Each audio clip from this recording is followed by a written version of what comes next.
அஞ்சனை பிரதேச சிம்மாசனத்தில் அமர முடியும்.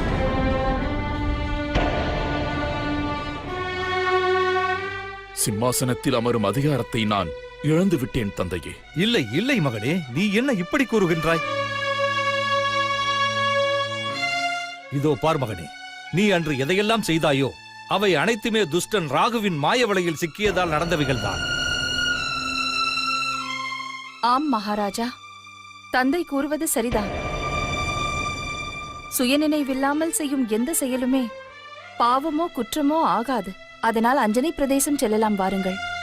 மகனே, அஞ்சனை பிரதேசத்தை ராகுவுக்கு தானமாக அளித்த விஷயமானது நீங்கள் பார்த்துக் கொண்டே இருங்கள். மாருதியின் தண்டனையால் அந்த நீச்சன் ராகு மனம் திருந்தி மன்னிப்பு கேட்டு உன்னுடைய காலில் வந்து விழுந்து விடுவான். பார்த்துக் கொண்டே இருங்கள், இது நிச்சயம் நடக்கும்.